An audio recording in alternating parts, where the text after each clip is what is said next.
is our hope in life and death, Christ alone.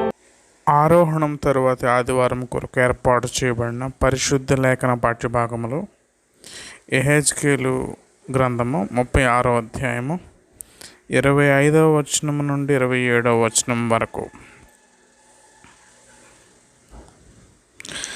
మీ అపవిత్రత యావత్తు పోవునట్లు నేను మీ మీద శుద్ధ జలము చల్లుదను. మీ విగ్రహముల వలన మీకు కలిగిన అపవిత్రత అంతయు తీసివేసేదను. నూతన హృదయము మీకు ఇచ్చేదను, నూతన స్వభావము మీకు కలుగు చేసేదను. రాతి గుండె మీలో నుండి తీసివేసి మాంసపు గుండెను మీకు ఇచ్చేదను. నా ఆత్మను మీ అందుంచి నా కట్టడలను అనుసరించు వారిగాను, నా విధులను గైకొను వారిని గాను మిమ్మల్ని చేసేదను.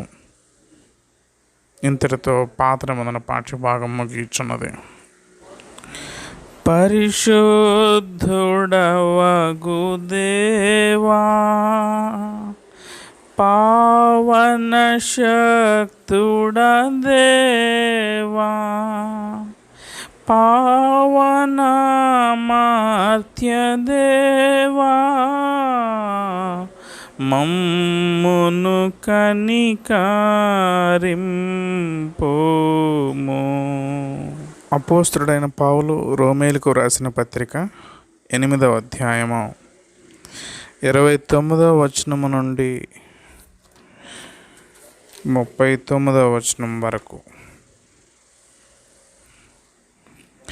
ఎందుకనగా తన కుమారుడు అనేక సహోదరులలో జ్యేష్ఠుడగునట్లు దేవుడు ఎవరిని ముందు ఎరిగెనో వారు తన కుమారునితో సారూప్యము గలవారగుటకు వారిని ముందుగా నిర్ణయించెను. మరియు ఎవరిని ముందుగా నిర్ణయించెనో వారిని పిలిచెను, ఎవరిని పిలిచెనో వారిని నీతిమంతులుగా తీర్చెను, ఎవరిని నీతిమంతులుగా తీర్చెనో వారిని మహిమపరిచెను. ఇట్లుండగా ఏమందుమో, దేవుడు మన పక్షమునుండగా మనకు విరోధి ఎవడు? తన సొంత కుమారుని అనుగ్రహించుటకు వెనుక తీయక మన అందరి కొరకు ఆయనను అప్పగించినవాడు ఆయనతో పాటు సమస్తమును మనకెందుకు అనుగ్రహింపడు? దేవుని చేత ఏర్పరచబడిన వారి మీద నేరం మోపువాడు ఎవడు? నీతిమంతులుగా తీర్చువాడు దేవుడే. శిక్ష విధించువాడు ఎవడు? చనిపోయిన క్రీస్తు యేసే. అంతేకాదు, మృతులలో నుండి లేచిన వాడును, దేవుని కుడి పార్శ్వమున ఉన్నవాడును, మన కొరకు విజ్ఞాపనము కూడా చేయువాడును ఆయనే. క్రీస్తు ప్రేమ నుండి మనలను ఎడబాపువాడు ఎవడు? శ్రమ అయినను, బాధ అయినను, హింస అయినను, కరువైనను, వస్త్రహీనత అయినను, ఉపద్రవమైనను, ఖడ్గమైనను మనలను ఎడబాపునా? ఇందును గూర్చి వ్రాయబడినదేమనగా, నిన్ను బట్టి దినమెల్లా మేము వధింపబడిన వారము, వధకు సిద్ధమైన గొర్రెలమని మేము ఎంచబడిన వారము. అయినను మనలను ప్రేమించిన వాని ద్వారా మనము వీటన్నిటిలో అత్యధిక విజయము పొందుచున్నాము. మరణమైనను, జీవమైనను, దేవదూతలైనను, ప్రధానులైనను, ఉన్నవైనను, రాబోవునవి అయినను, అధికారులైనను, ఎత్తైనను, లోతైనను, సృష్టింపబడిన మరి ఏదైనను మన ప్రభు అయిన క్రీస్తు యేసునందలి దేవుని ప్రేమ నుండి మనలను ఎడబాప నేరవని రూఢిగా నమ్ముచున్నాను. ఇంతటితో ఈ దినమునకు ఏర్పాటు చేయబడిన పత్రిక పాఠ్యభాగం ముగియుచున్నది. హల్లెలూయా, హల్లెలూయా, హల్లెలూయా. ఈ దినమునకు ఏర్పాటు చేయబడిన పరిశుద్ధ సువార్త పాఠ్యభాగము పరిశుద్ధుడైన యోహాను వ్రాసిన సువార్త 17వ అధ్యాయము 20వ వచనము నుండి 26వ వచనం వరకు. ఓ ప్రభువా, నీకు మహిమా కలుగునుగాక.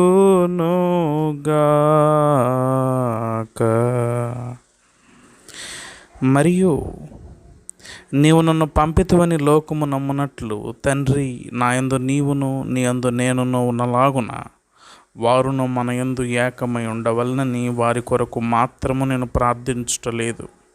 వారి వాక్యం వలన నా యందు విశ్వాసముంచు వారందరూ ఏకమై ఉండవలనని వారి కొరకును ప్రార్థించుచున్నాను. మనము ఏకమై ఉన్నలాగున వారును ఏకమై ఉండవలనని నీవు నాకు అనుగ్రహించిన మహిమను నేను వారికి ఇచ్చితిని. వారి యందు నేనును నా యందు నీవును ఉండుట వలన వారు సంపూర్ణులుగా చేయబడి ఏకముగా ఉన్నందున నీవు నన్ను పంపితివనియు నీవు నన్ను ప్రేమించినట్టే వారిని కూడా ప్రేమించితివనియు లోకము తెలుసుకొనున్నట్లు నాకు అనుగ్రహించిన మహిమను వారికి ఇచ్చితిని. తండ్రి, నేనెక్కడ ఉందునో అక్కడ నీవు నాకు అనుగ్రహించిన వారును నాతో కూడా ఉండవలననియు నీవు నాకు అనుగ్రహించిన నా మహిమను వారు చూడవలననియు కోరుచున్నాను. జగత్తు పునాది వేయబడక మునుపే నీవు నన్ను ప్రేమించితివి. నీతి స్వరూపుడవగు తండ్రి, లోకము నిన్ను ఎరుగలేదు, నేను నిన్ను ఎరుగుదును. నీవు నన్ను పంపితివని ఎరిగి ఉన్నారు. నీవు నా యందు ఉంచిన ప్రేమ వారి యందు ఉండునట్లును నేను వారి యందు ఉండునట్లును వారికి నీ నామమును తెలియచేసి తిని ఇంకను తెలియచేసేదనని చెప్పాను. ఇంతటితో పరిశుద్ధ సువార్త పాఠ్యభాగం ముగియుచున్నది. ఓ క్రీస్తు, నీకు స్తోత్రము కలుగునుగాక.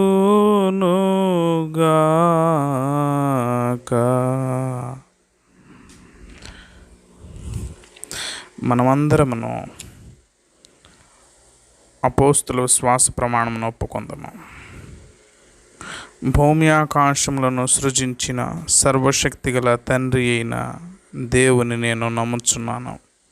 ఆయన ఏక కుమారుడును మన ప్రభు అయిన యేసుక్రీస్తును నమ్ముచున్నాను.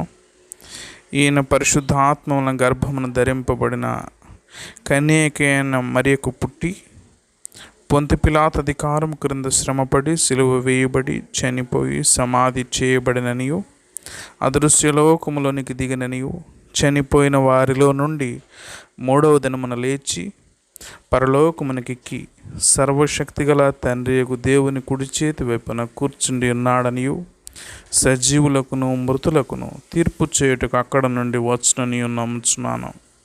పరిశుద్ధాత్మ నమ్ముచున్నాను.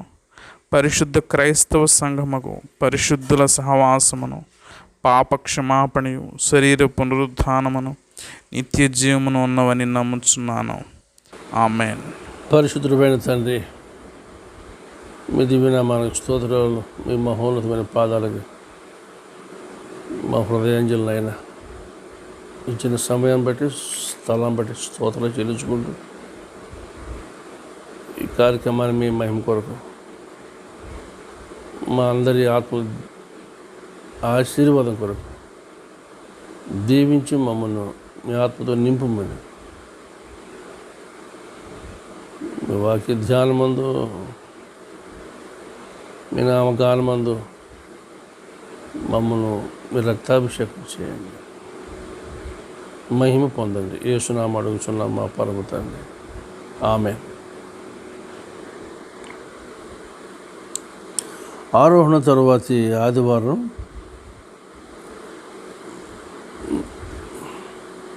పాఠ్య భాగాల మీద దేవుడిచ్చిన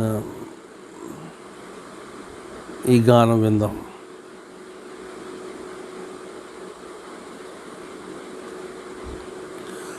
పాడి పొగడదని ప్రేమ పరమ తండ్రి రొమ్మున దాగగా జీవమునకును భక్తికి కావలసినది దయచేయు తండ్రి. పాడి పొగడెద నీ ప్రేమ. శుద్ధ జలము జల్లి విగ్రహముల వలన కలిగిన అపవిత్రతం పోవునట్లు యావత్త పవిత్రతంతయు తీసివేతునని నూతన హృదయ స్వభావమును మా కొసగే. కూడి పాడి పొగడెద నీ ప్రేమ. మాంసపు గుండెను మాకివ్వగతలచిన్ తీసివేయరత్ గుండెను మాలో. నీ విధులు కట్టడలను సరింపమా ఎందు నీ ఆత్మను ఉంచగని వాకు. పాడి పొగడెద నీ ప్రేమ. పరమా తండ్రి పాడి పొగడెద నీ ప్రేమ.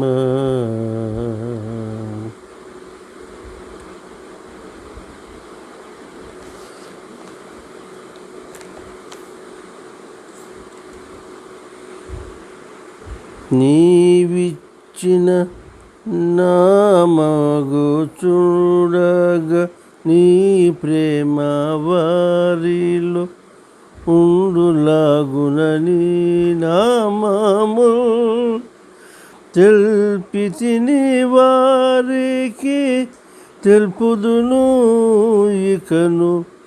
నీతి స్వరూపుడు తండ్రి నన్ను పంపినట్లు. పాడి పొగడెద నీ ప్రేమ.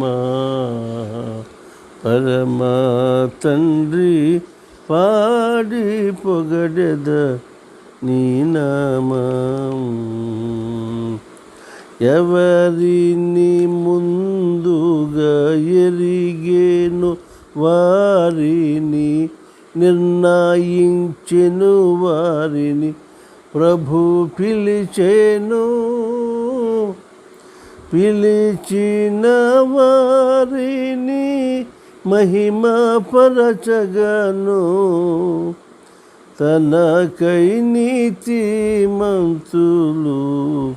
తీర్చిన తండ్రి. పాడి పొగడెద నీ ప్రేమ. పరమా తండ్రి పాడి పొగడెద నీ ప్రేమ.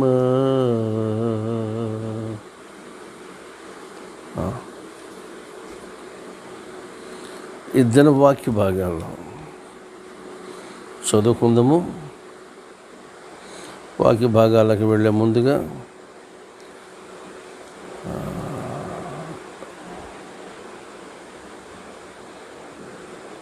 ఆరోహణం తరువాతి ఆదివారం కొరకు ఏర్పాటు చేయబడిన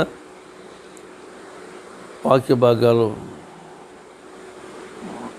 ఆరాధన దీవెనలకు మీ అందరికీ ఆహ్వానం పలుకుతూ, దేవుని ప్రియులారా, నేటి మన ఆరోహణ తరువాతి ఆదివారం కొరకు ఏర్పాటు చేయబడిన పరిశుద్ధ వాక్య భాగాలు మనము ధ్యానానికి వెళ్ళిపోతున్నాం. ఈ దినపు సువార్త వాక్య భాగంలో పరిశుద్ధుడైన యోహాను రాసిన సువార్త 17వ అధ్యాయంలో చివరి వచనాన్ని ఒకసారి చదువుకుందాము. నీతి స్వరూపుడు తండ్రి, లోకము నిన్ను ఎరుగలేదు, ఎరగలేదు. నేను నిన్ను ఎరుగుదను. ఆ, నీవు నన్ను పంపితివని ఎరిగి ఉన్నారు. నీవు నా యందు ఉంచిన ప్రేమ వారి యందు ఉండునట్లును, నేను వారి యందు ఉండునట్లును వారికి నీ నామమును తెలియచేసి తిని ఇంకను తెలియచేసేదనని చెప్పాను.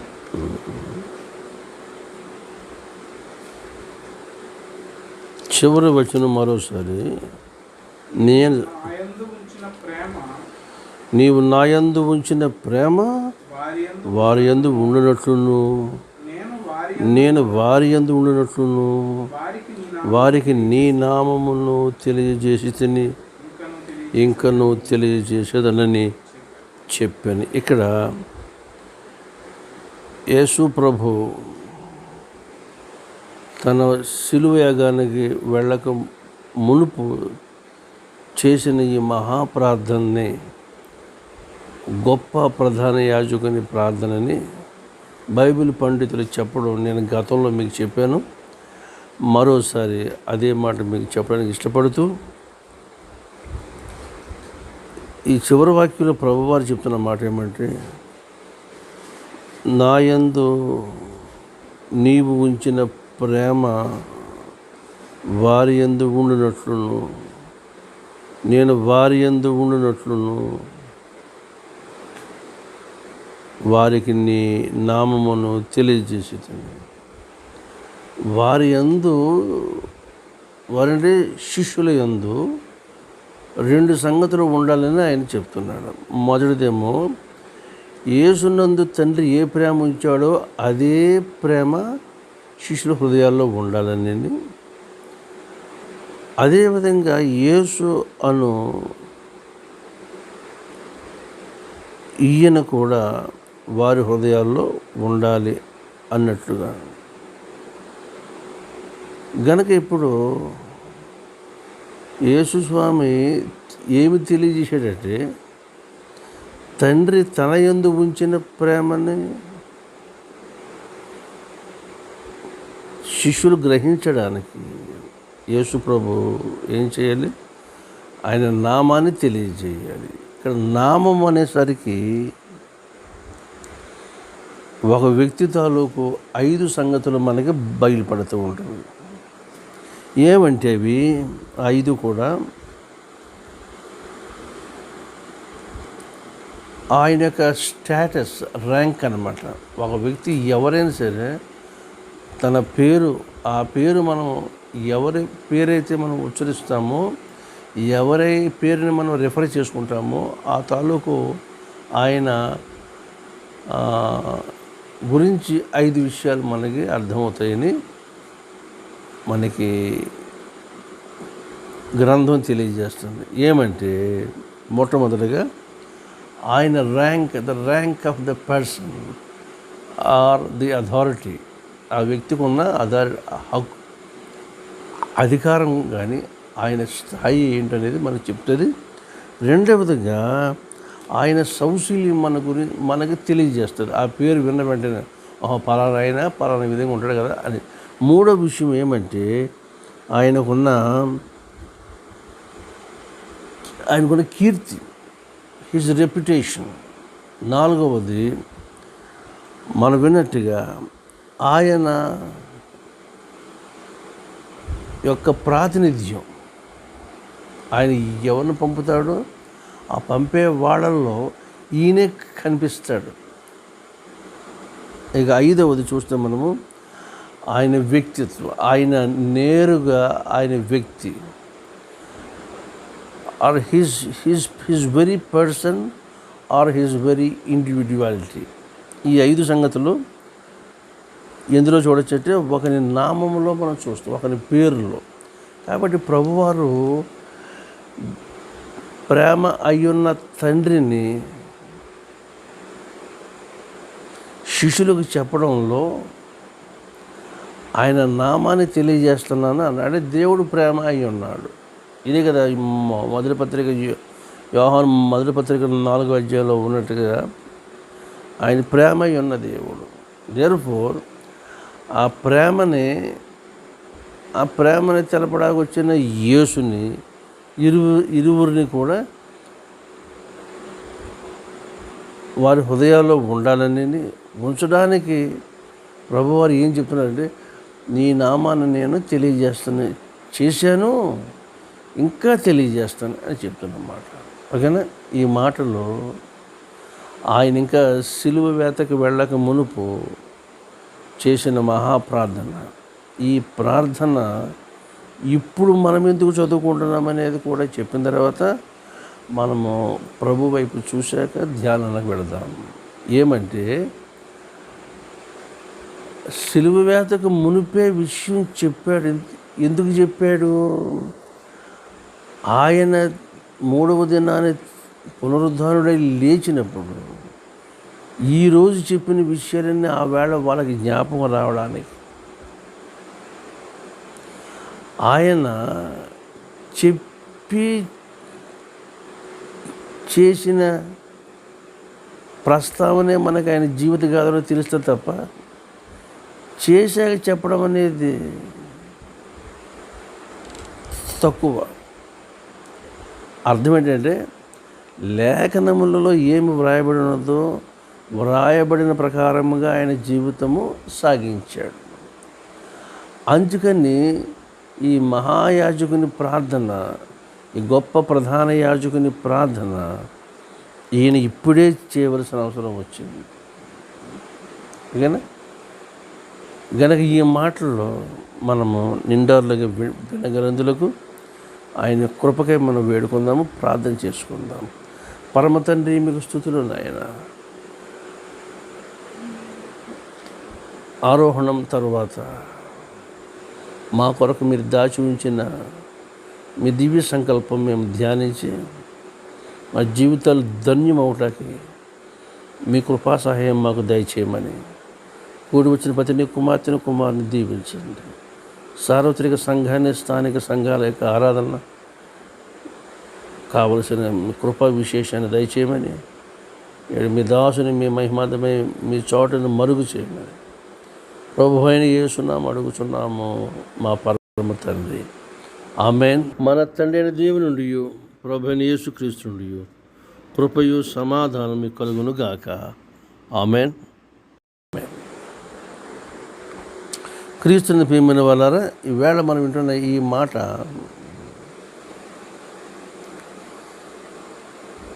ఇంకా నువ్వు తెలియజేస్తాను అంటున్నాడు. ఇంకా నువ్వు తెలియజేయడం అనే సంగతికి అది ఎప్పుడు సాధ్యమవుతుందంటే, ఆయన భూలోకం ముందు ఉండటానికి సమయం అయిపోయింది.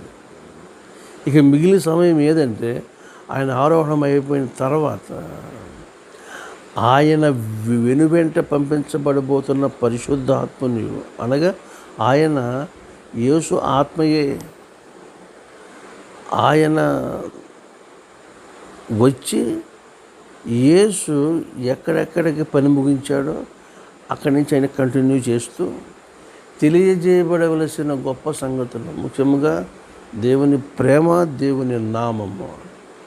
ఆయన ప్రేమ అన్న వెంటనే మనకి ఈరోజు మనకు నియమించబడిన వాక్య భాగాల్లో ఆయన సంకల్పము మన ముందు ఉంచబడింది. దేవుని పిల్లలు ఆలోచన చేయండి. ఈ సంకల్పము మనకి ఎప్పుడైతే మనకి బయట పడుతుందో అప్పుడు ఆయనలో ఉన్న ప్రేమ మనకు అర్థమవుతుంది. ఆయనలోని ప్రేమ యొక్క స్థాయి బట్టి మన కొరకు చేసిన ప్రణాళిక ఎటువంటిదో దాన్ని మనం ఎలాగా మన కొరకు మనకి అన్వయించుకోవాలో ఈ విషయాలన్నీ కూడా మనకి బోధపడతాయి. విషయం ఏమంటే, ఆయన తన ప్రియుల కొరకైన ఒక సంకల్పం ఆయన చేశాడు ముందుగా. ఆ సంకల్పం విషయంలో మనము ఈవేళ తెలుసుకుంటే, దేవుడు తన అమోఘమైన ప్రేమని, అర్థమేమంటే, యేసు స్వామి తన ప్రార్థన ముగింపులో తండ్రిని సంబోధించిన విధానము నీతి స్వరూపుడకు తండ్రి అని అంటాడు. మనుషునిలో నీతి లేదు, ఉన్నది ఏదైనా ఉందని అనుకుంటే అది దేవుని దృష్టికి మురికి గుడ్డ. గనక దీనితో దేవుని సాన్నిధ్యంలో మనుషుడు ప్రవేశించలేడు. మనుష్య జీవితము సార్థకం కాదు. గనక నీతి స్వరూపుడైన తండ్రి మన కొరకు తన నీతిని భూలోకమందు స్థాపించి దాన్ని బట్టి ఆయన మనలో షేర్ చేసుకోవలసిన పంచుకోదగిన ఆయన ప్రేమ ఏంటో మనకైనా చెప్పడానికి ఆరోహణం అవ్వాల్సిన అవసరం వచ్చింది. ఆయన ఆరోహణం కావాలి. లేకపోతే మనము నిత్యత్వం గురించిన సంగతులు చాలా ఉన్నవి. అవన్నీ 3.5 సంవత్సరంలో ఆయన మనకి చెప్పలేదు, కొన్నే చెప్పాడు. గనక ఈవేళ ఈ మాటలు మనం వింటున్నామంటే ఆయన నామ గురించి మనకి తెలియజెప్పాడు.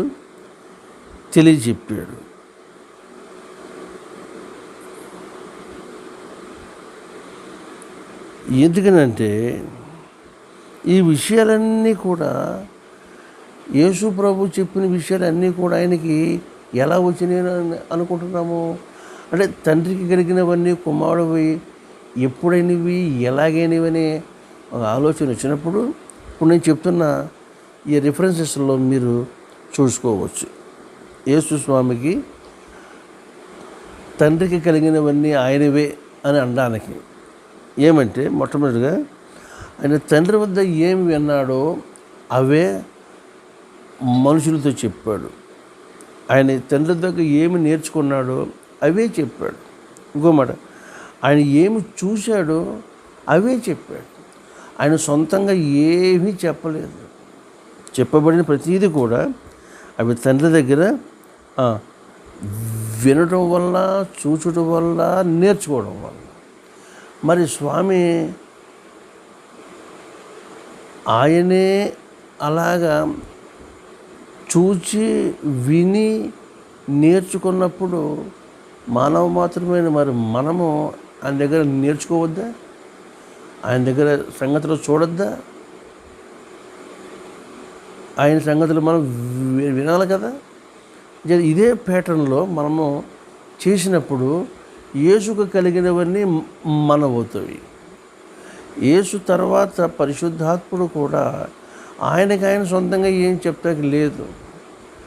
యేసు తండ్రివైన వాటిలో తండ్రికి కలిగిన వాటన్నిటినీ వాటిలో నుంచి యేసు ఎలాగా లోకానికి చెప్పాడో, రేపు పరిశుద్ధాత్ముడు వచ్చిన తర్వాత కూడా ఆయన కూడా యేసు ఏమేమి చెప్పాడో ఆయనలోనివే తీసి చెప్పాలి.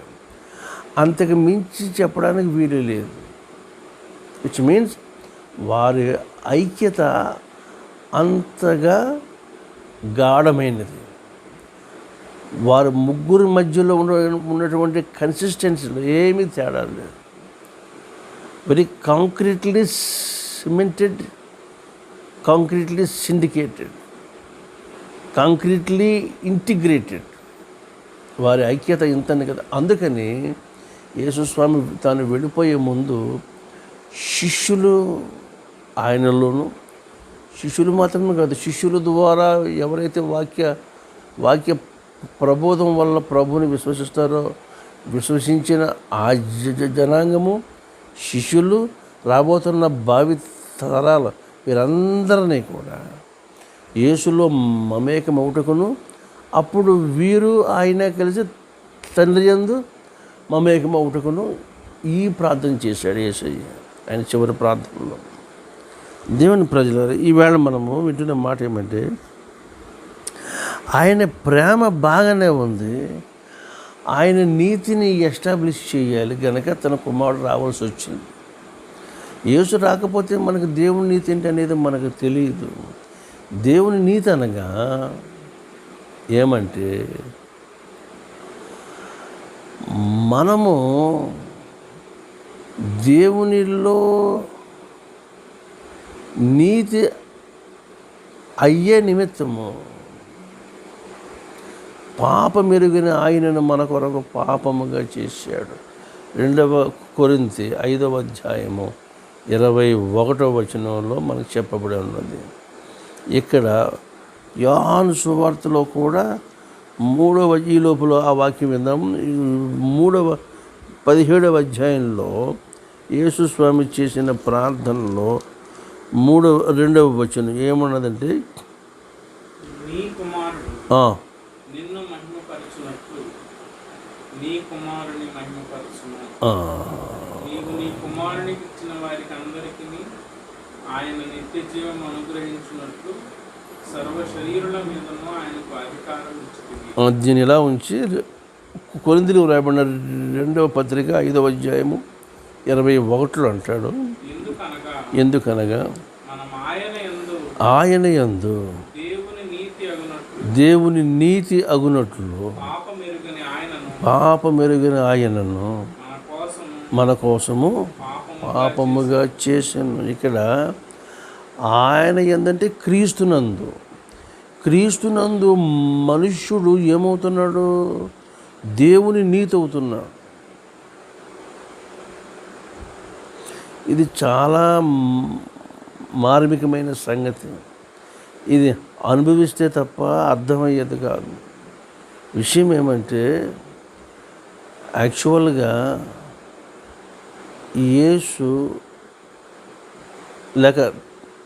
యేసు కానీ తండ్రి అయిన దేవుడు కానీ నీతి అంటే వారిదే నీతి. మొదటి పత్రిక కొరింథీ 1వ అధ్యాయము 30లో అంటాడు, ఆయన మనకి నీతి అయి ఉన్నాడు. ఆయన ఎవరైనా యేసుక్రీస్తు, ఆయన మనకి నీతి అయి ఉన్నాడు గనక ఆ నీతిలో మనల్ని తండ్రి చూస్తున్నాడు. దేర్ఫోర్ మనము కూడా నీతిగానే దేవునికి కనిపిస్తాం. క్రీస్తు లేకుండా యేసు స్వామి యొక్క శిలువ యాగము, ఆయన ప్రబోధము, ఆయన మరణ పునరుద్ధానము, ఆరోహణం లేకపోతే మనము ఆయన దేవుని దృష్టికి మనము నీతిమంతులం కాలేము. మన పుణ్యకార్యాలు, మన దాన ధర్మాలు, మన భక్తి ఇవేమి కూడా దేవుని లెక్కల్లోకి రావు. దేర్ఫోర్ మీకు ఈవేళ ప్రభు చెప్పే మాట ఏమంటే, ఆయన ఆరోహణం అవడంలో ఉద్దేశం ఏమంటే, ఆయన ఆరోహణం అయినప్పుడు ఆయన దేవుని కుడి పార్శ్వమున ఆసీనుడై ఉంటాడు. అలాగా ఆయన ఉన్నప్పుడు ఆయన యందు నీతిగా మార్చబడిన బిడ్డలకి ఆయనతో పాటు అక్కడ రాచరికంలో పరలోకపు మహిమలు ఆయనకి ఆయనకున్న మహిమను శిష్యులకి ఇస్తారు. ఎందుకంటే తండ్రి దగ్గర ఆయనకు ఎటువంటి మహిమ ఉన్నదో ఆ మహిమను ఈవేళ మనుషుడికి ఇవ్వాల్సిన అవసరం ఉంది. ఎందుకంటే మనుషుడు మహిమను పోగొట్టుకున్నాడు. మన ఆది తండ్రి అయిన ఆదామును బట్టి మనము మహిమను పోగొట్టుకున్నాం. Because of our disobedience. ఏ మహిమను మనం పోగొట్టుకున్నామో తొలి ఆదామును బట్టి, ఇప్పుడు తుది ఆదామును బట్టి మనము ఆ మహిమను తిరిగి సంపాదించుకుంటున్నాం. మనం ఈ సంగతి ఆల్ ఆఫ్ సడన్ హఠాత్తుగా మనకు ప్రభు వీటిని బయట పెట్టలేదు. ఆయన ఒక పని ప్రారంభించాడు. ఎక్కడ? ఆయన ప్రవచనంలో ప్రారంభించాడు. ఆ ప్రవచనమే యెహెజ్కేలు గ్రంథం 36వ అధ్యాయము 25, 26, 27 ఈ 3 వచనాల్లో ఆయన ప్రణాళికని ప్రవచనంలో మనకి బయటపెట్టాడు. ఆ మాటలే ఈ దినం మనం చదువుకుంటున్నాం. మరోసారి విందాము. మీ అపవిత్రత యావత్తు పోవునట్లు శుద్ధ జలమును చల్లుదును. మీ విగ్రహముల వలన కలిగిన అపవిత్రత అంతయు తీసివేసేదను. నూతన హృదయమునిచ్చేదను, నూతన స్వభావమును మీకు కలుగు చేసేదను. రాతి గుండె తీసివేసి మాంసపు గుండెని మీకు ఇచ్చేదను. నా ఆత్మను మీ యందు ఉంచి నా కట్టడలను అనుసరించు వారిని గాను నా విధి గైకుని వారిని గాను మిమ్మును చేసి మిమ్మును చేసేదను. This is his plan. ఈ ఈ 3 వచనాలలో దాగిన మర్మం ఏమంటే, ఏవైతే మనుషుడు పోగొట్టుకున్న ఆత్మ సంబంధమైనదే కాదు, శరీర సంబంధ భౌతికమైనదే కాదు, ఈ ప్రతీది కూడా తిరిగి మనిషికి ఆయన తిరిగి ఇవ్వడానికి చేసిన ఈ గొప్ప ప్రణాళికలో అంశాలు మనం చూస్తే ఏమంటే ది రెస్టోరేషన్, పోగొట్టుకున్నవి తిరిగి వారికి వాపస్ చేయబడతాయి. మనుష్యుడు అపవిత్రుడిగా తయారు చేయబడలేదు, సృష్టించబడలేదు. మనుష్యుడు రాతి గుండెతో సృష్టించబడలేదు. మనుష్యుని స్వభావము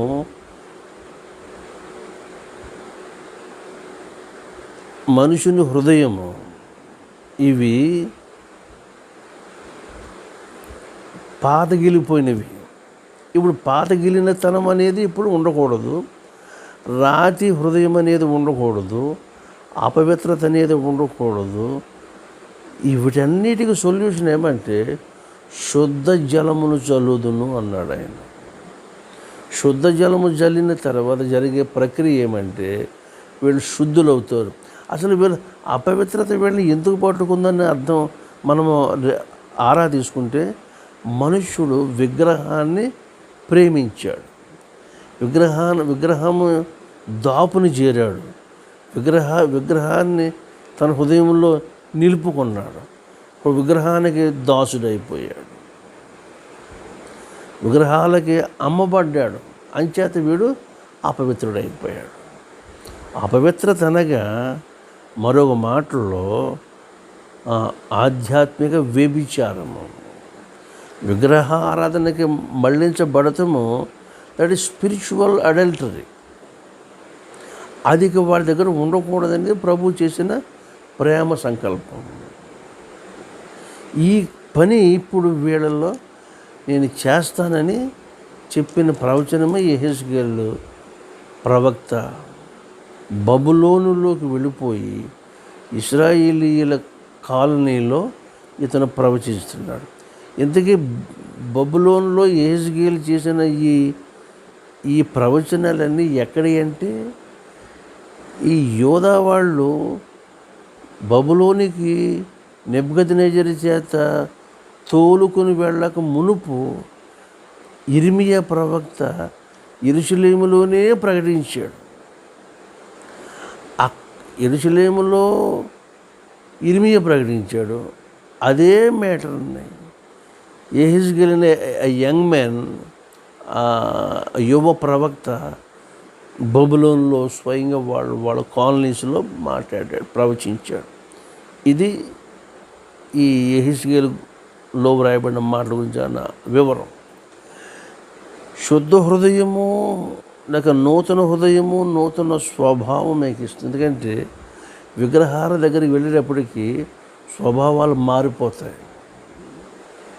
అర్థం ఏంటంటే వాటిని చేయువారును వాటిని పూజించువారును వాటి వంటి వారు అయిపోతారు, అంటే మోగవారు అయిపోతారు. వారి విగ్రహాలకి ముక్కుండియు వాసన చూడవు, కళ్ళుండియు ముక్కుండియు వాసన వాడికి తెలియదు, కళ్ళుండియు చూడవు, నోరుండియు మాట్లాడవు, నాలుకుండియు అవి రుచులు తెలియదు. ఇది చేత వాటిని తయారు చేయువారును వాటిని విశ్వాసం ఉంచువారును వాటి వంటి వారే. కాబట్టి the totality of human being, మానవ మాతృడు మొత్తానికి ఆపాదమస్తకము విగ్రహమైపోతాడు. అంటే అతనికి చలనం ఉండదు, స్పర్శ ఉండదు. ఆధ్యాత్మికంగా అతడు ముదుడైపోతాడు. ఈ స్పర్శ లేని పరిస్థితి ఏంటంటే కుష్టు వ్యాధి. లేవీకాండం 13, 14, 15, 16 అధ్యాయాల వరకు కూడా ఈ అపవిత్రత అది వ్యాధి. అది sin is more than leprosy. ఇది వాక్యం చెప్పే సత్యం. కనుక ఈవేళ దేవుని బిడ్డలారా, ఈ అపవిత్రత పోవడానికి శుద్ధ జలము చల్లాలి. శుద్ధ జలం అంటే ఎవరు? మళ్ళీ తిరిగి జకరియా ప్రవక్త గారి దగ్గరికి వెళ్తే ఆయన చెప్తే మన 13 మొదటి వచనం అంటే యెహోవా మనకైన జీవపు ఊట అయి ఉన్నాడు. జకరియా 13వ అధ్యాయం మొదటి వచనం. ఆ దినమున పాపమును అపవిత్రతను పరిహరించుటకై దావీదు సంతతి వారి కొరకును యెరూషలేము నివాసుల కొరకును ఊట ఒకటి తీయబడును. ఆ ఊట ఏంటి అని ఆలోచన చేస్తే ఇర్మియా గ్రంథం 17వ అధ్యాయము 13వ వచనం.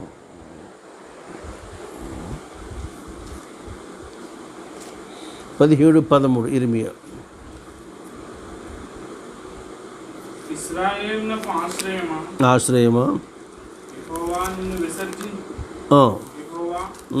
నిన్ను విసర్జించి వారందరూ సిగ్గునందుదురు. నా ఎడల ద్రోహము చేయువారు యెహోవాను జీవజలముల ఊటను వాళ్ళు విసర్జించారు. వాళ్ళు గనుక వారు ఇసుక మీద వారుగా ఉందురు. ఇది సంగతి. అంటే అర్థం ఏంటి? ఇర్మియా గ్రంథం 2వ అధ్యాయము 13వ వచనం. 13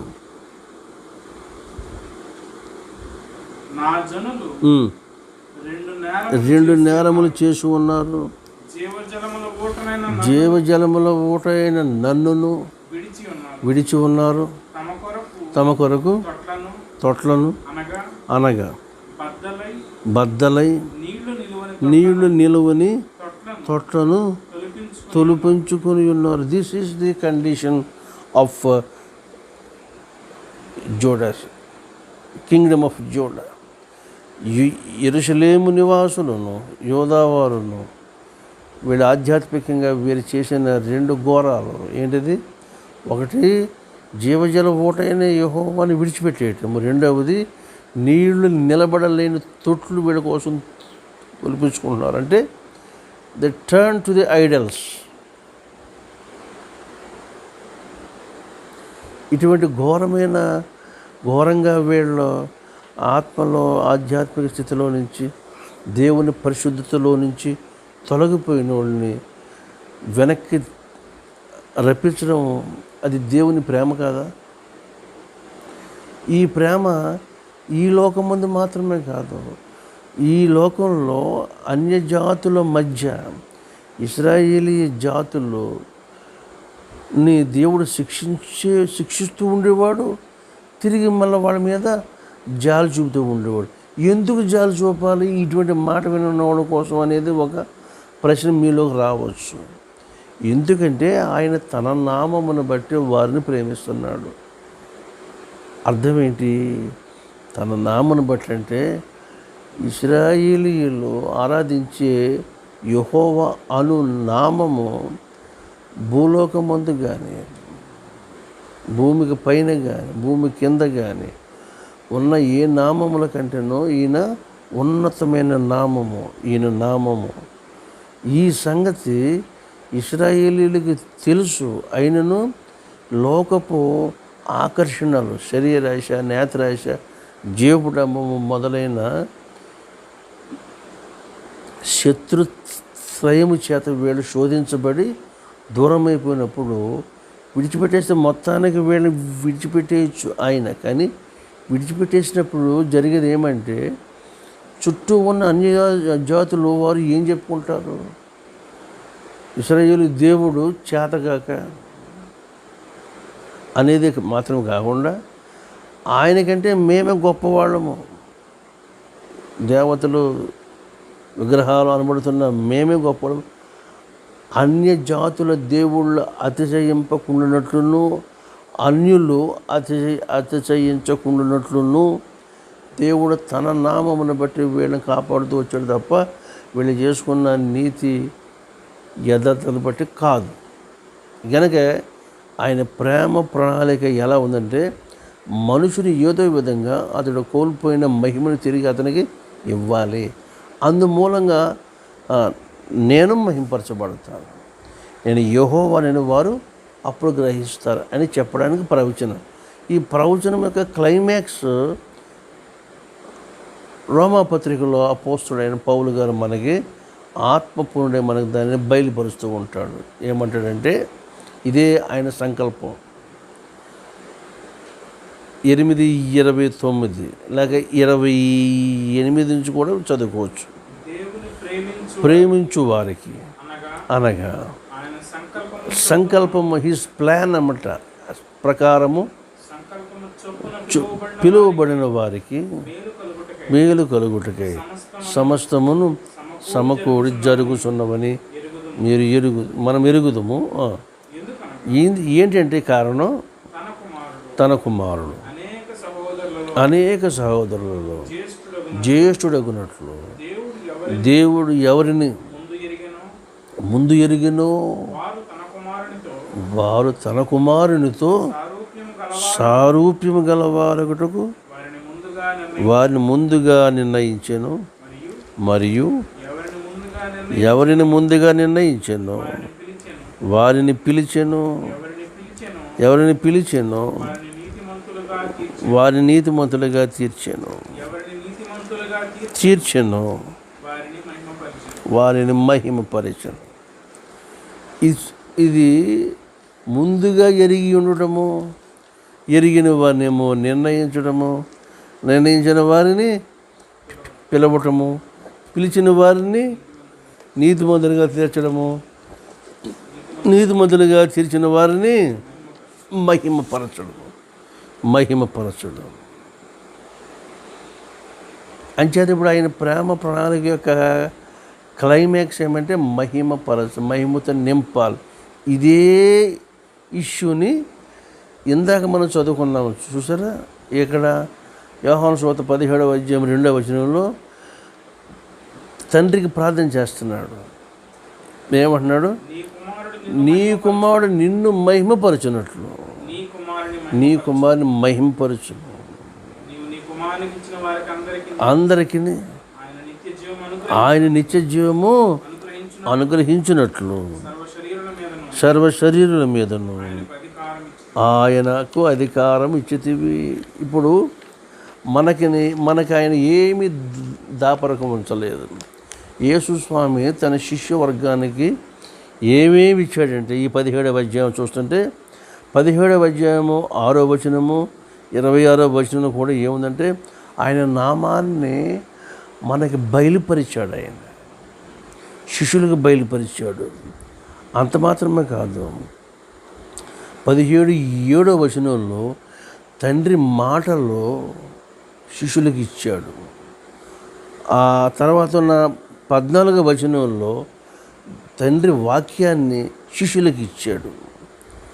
ఇకపోతే 17, 22, 23లో తండ్రి తనకిచ్చిన మహిమను యేసు తన శిష్యులకు ఇచ్చాడు. అంచేత ఆయన ఏమీ కూడా హైడ్ చేయడు, ఏమీ ఆయన దాయలేదు. తండ్రి దగ్గర ఈయన ఏమేమి పుచ్చుకున్నాడో అవన్నీ శిష్యులకు ఇచ్చాడు. శిష్యులకి ఇవ్వడం అర్థం ఏంటి? శిష్యుల వాక్య ప్రకటన వలన ఎంతమంది ఈ ప్రపంచంలో దేవుని యేసు మాట వింటారో వారందరికీ ఇవన్నీ వారికి దారదత్వం. ఇది ఆయన ప్రేమ ప్రణాళిక. ఈ గొప్ప ప్రణాళికలో మనందరం రావాలని ప్రభువు ఇప్పుడు మన కోసం ఆయన ఏం చేస్తున్నాడు? తండ్రి కుడిపార్శ్వము నుండి రోమాపత్రిక 8వ అధ్యాయము 34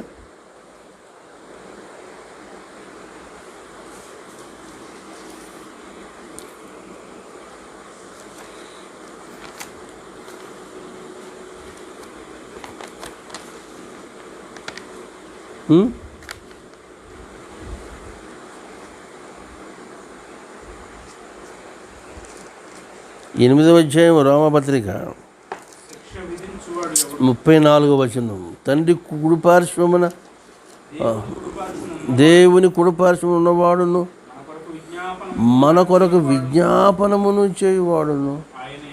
ఎందుకని ఆయన తండ్రి వద్దకు ఎక్కి వెళ్ళాడు. ఆయన మనం పొందవలసిన శిక్షను ఆయన అనుభవించాడు. మన కొరకు పరలోకములో తండ్రి వద్ద ఉండి విజ్ఞాపన అక్కడ ఆయన చేస్తున్నాడు. భూలోకంలో విశ్వాసులమైన మనందరి హృదయాల్లో ఆయన ఆత్మ అంటే పరిశుద్ధాత్ముడు మనలో ఉండి మన కొరకు విజ్ఞాపన చేస్తున్నాడు. ఇదంతా ఆయన దివ్య ప్రణాళిక. ఎందుకంటే అనేకమైన కుమారులలో తన కుమారుడైన యేసు జ్యేష్ఠుడు అవ్వడానికి, మనలను తన బిడ్డలుగా చేసుకోవడానికి, ఆయన కుటుంబంలో మనము సభ్యులుగా ఉండటానికి చేసిన గొప్ప ప్రణాళిక ఇది. నేను బిడ్డలు ఆలోచించేయండి. అందుకని ఆయన ఎవరిని ముందుగా ఎరిగినో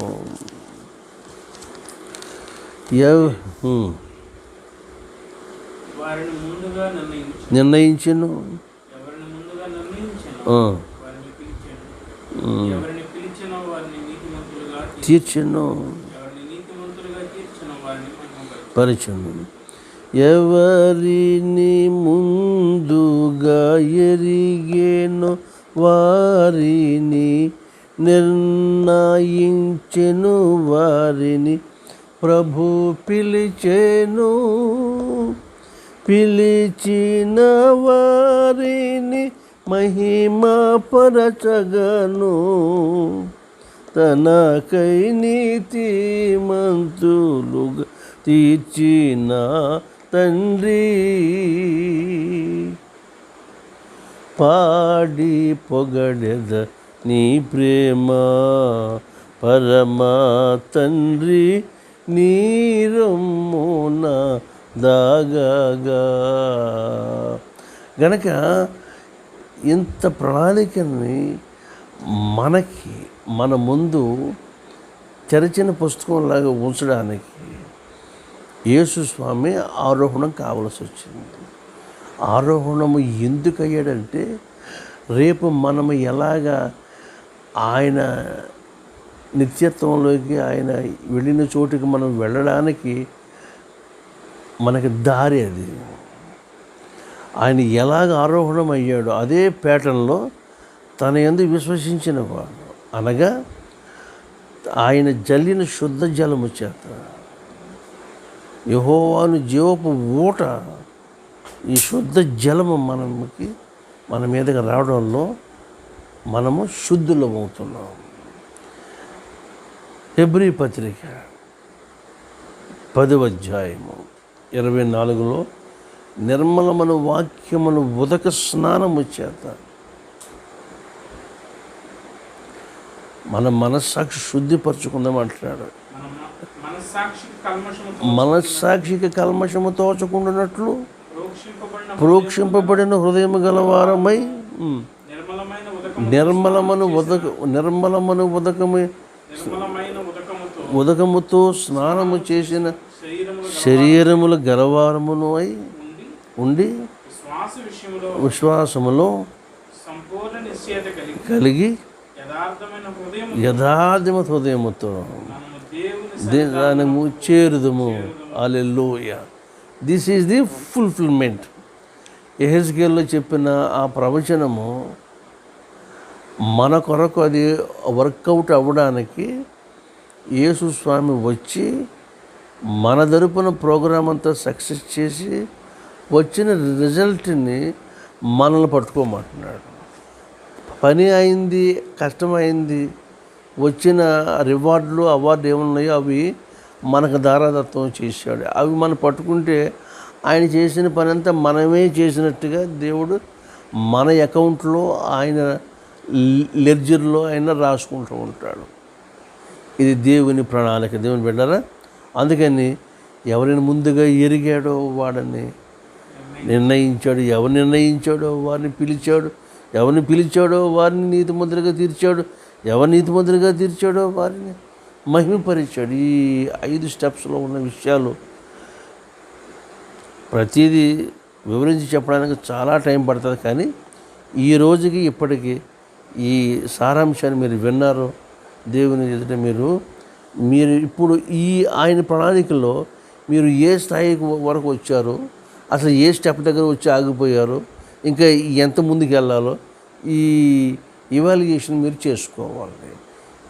ఈ విధమైన మీ ఆధ్యాత్మిక స్థితిని బేరేజీ వేసుకుంటూ ఆత్మలో ముందుకు వెళ్ళడానికి ఆరోహణం అనుభవం మనకు కావాలి. ఆరోహణము అంటే ఏంటంటే rising to a higher place. మరి పునరుద్ధానం అంటే ఏంటి? A rising from the dead. ఆరోహణము ఎవరికి సాధ్యపడుతుంది అంటే, ఎవరు మృతులలో నుండి లేచిన అనుభవం వారికి ఉంటుందో వాళ్ళకి సాధ్యపడతారు, అది అందరికీ కాదు. అంచేత ఆరోహణం అనుభవం ఎవరికి వచ్చిందో అక్కడ మనము మమేకమైపోతాం. దేవునితో, తన బిడ్డలు, మహిమ, ఆయన సహవాసంలో మనము మహిమతో ప్రవేశిస్తాము. మహిమ లేని మనకు ఆయన తన మహిమను మనకి ఇవ్వడానికి ఎంత ప్రాసెస్ చేయవలసి వచ్చింది. కనుక ఆరోహణ మనకి ఆవశ్యకము. లేకపోతే మనము నిత్యత్వంలోకి చేరలేము. చాలామందే మనము కాలగర్భంలో కలిసిపోతాం. అప్పుడు ఈ మన క్రైస్తవ జీవితానికి అర్థమే ఉండదు. మనము యేసుని నమ్మిన వారమని చెప్పడానికి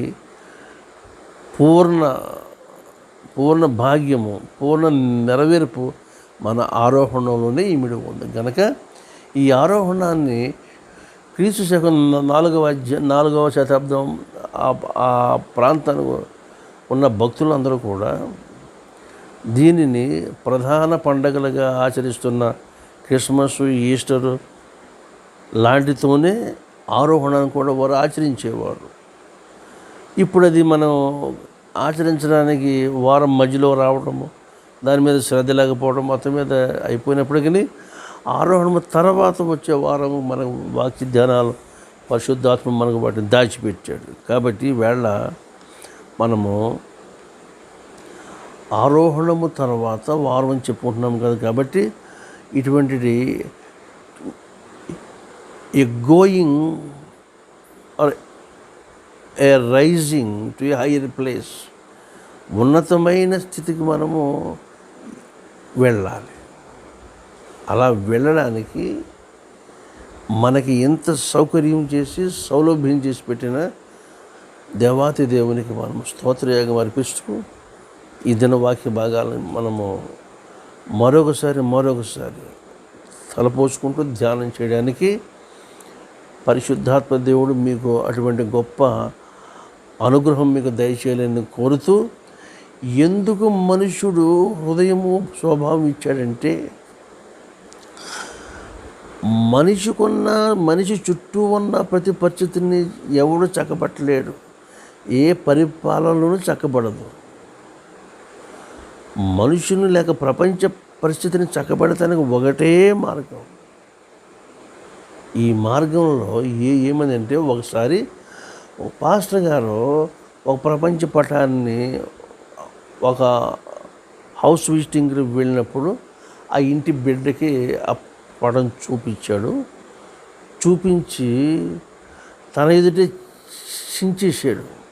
ముక్కలు కింద చించేసి అబ్బాయికి ఇచ్చి, బాబు ఈ పటం నువ్వు ఎలా చూసావు, మళ్ళీ అలా నాకు దాన్ని ఏర్పాటు చేయమంటే బిడ్డ చాలా శ్రమ పడ్డాడు, తన వల్ల అవ్వట్లేదు. అయితే ఏం చేశాడంటే, చివరికి పటం యొక్క వెనక భాగపు ముక్కలను చూస్తే కాలు చెయ్యి ఉన్నాడు. అయితే కాలు చెయ్యి ఉందంటే వీడేదో మానవాకారం అనుకున్నాడు. అప్పుడు పటాన్ని తిరగేసి ముక్కలో మనిషి ఆకారం రావడానికి ట్రై చేస్తే కాలు చెయ్యులు ఏ అవయవం అక్కడ ఉండేప్పటికి తను అనుకున్న తిరిగేసిన వైపులో మనిషి ఆకృతి వచ్చేసింది. చక్కగా వచ్చేసాక ఆ పటాన్ని తిరిగేసి చూశాడు ఈసారి. అప్పుడు ప్రపంచ పటం మామూలుగా వచ్చేసింది. పాస్టర్ గారు చాలా ఆశ్చర్యపోయాడట. ఈ బిడ్డ చాలా తెలివైనడు అవుతాడని అనుకుని అప్పుడు చెప్పాడట, చేత ప్రపంచాన్ని సరిచేయటము ఏ ఎవ్వడి వల్ల కాదు, ఏ రాజు వల్ల, ఏ ప్రభుత్వం వల్ల, ఏ శాస్త్రవేత్త వల్ల పని అయ్యే పని కాదు. పని అవ్వాలంటే మనుషు హృదయాన్ని అంటే మనుషుని చెయ్యో చోట, ముక్కో చోట, కాలో చోట ఉన్నట్టుగా వీడు ముక్క చెక్కలైపోయాడు. ఇతడు ఆంతర్యంలో షేపు లేకుండా అయిపోయాడు. కాబట్టి వీడి ముందు వీడు హృదయాన్ని కట్టాలి. నెక్స్ట్ దాన్ని బట్టి వీడి స్వభావం, మానవ స్వభావం వస్తుంది. మానవ స్వభావం రావాలంటే ముందు మనిషి మానవ హృదయం కలిగి ఉండాలి. ఇవన్నీ ఇతడు పోగొట్టుకుని ఉండడంలో వీడికి మానవుడిలాగా ప్రవర్తించలేకపోతున్నాడు. కాబట్టి యేసు ప్రభు రావటము, తండ్రి గురించి చెప్పడము, ఆయన ప్రేమ గురించి చెప్పడము, చివరికి ఆయనే మనిషి కొరకు యాగమైపోవడం, ఈ గొప్ప ప్రణాళిక మన కొరకు చేసి పెట్టాడు. కనుక ఈ వేళ ఆరోహణము అనే భావన హృదయంలోకి రాకపోతే నువ్వు ఎలాగ వెళదాము, ఎక్కడికి వెళతావు? ఈ భూలోకంలో నుంచి ఇది ఎప్పటికీ ఇది మనకి స్థిరము కాదని దేవుడు మనకి పరలోకాన్ని ఉంచాడు. అక్కడికి వెళ్ళాల్సిన మన డెస్టినేషన్, మన గమ్యం అక్కడికి వెళ్ళగలందులకు ముందు మనం ఏం కావాలి? మనము మన అపవిత్రత పోగొట్టుకోవాలి, శుద్ధ హృదయము కలిగి ఉండాలి. దాన్ని బట్టి ఆటోమేటిక్గా హృదయాన్ని బట్టి స్వభావం మారిపోతుంది. ఈ స్వభావము అంటే ప్రాచీన స్వభావం పోయి నూతన స్వభావం వస్తుంది. కనుక ఈ స్వభావంతో మనము ప్రభు సన్నిధికి చేరగలము. అట్లా చేరడానికి మనం ఏమన్నాడు? మీ మనస్సాక్షి కల్మషం తోచుకున్నట్లు నిర్మలమైన వాక్యమును ఉదకం అంటే నీళ్ళు అనమాట తో స్నానం చేయమంటున్నాడు. అంటే ఒకసారి బ్యాప్టిజం అనేది ఈవెంట్ ఒకసారి ఉంటుంది, కానీ అనుదినము వాక్యంతో శుద్ధి చేసుకోవాలి. వాక్య జలం చేత మానవ హృదయాన్ని మనం కడుక్కోవాలి. ఇది డాక్టర్ మార్టిన్ లూథర్ అంటాడు, ప్రతి ఉదయము ప్రతి సాయంత్రమే కాదు, ఎప్పుడు వీలైతే అప్పుడు, ఎప్పుడు నిరంతరము వాక్య జలం చేత కడుక్కోమని చెప్పాడు డాక్టర్ మార్టిన్ లూథర్. అటు చేయడానికి పరిశుద్ధాత్మ దేవుడు మిమ్మల్ని అందరినీ దీవించునుగాక. సమస్త జ్ఞానం దేవుని సమాధానము యేసుక్రీస్తు వల్ల మీ హృదయంలో తలపలుకును కావలయుండును గాక. ఆమేన్.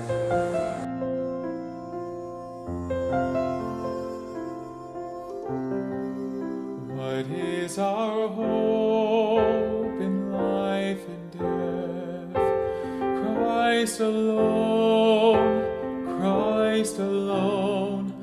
What is our only confidence?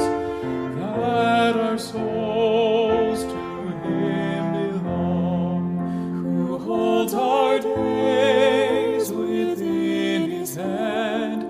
What comes apart from His command, and what will keep us to the end? The love of Christ in which we stand. Oh, sing hallelujah, our hope springs eternal. Oh, sing hallelujah, now and ever we confess, Christ our hope in life and death.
his, and what reward will heaven bring?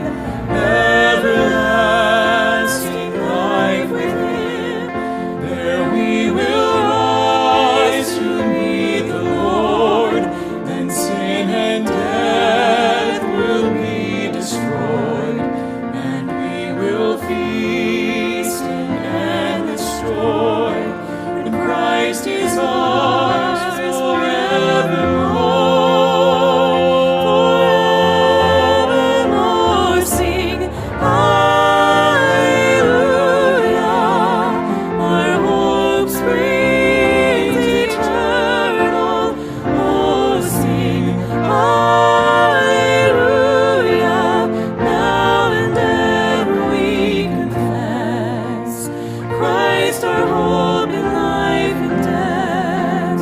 Oh, sing hallelujah,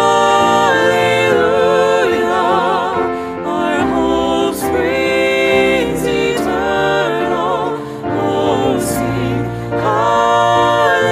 hallelujah, now and ever we confess Christ our hope in life and death. Now and ever we confess Christ our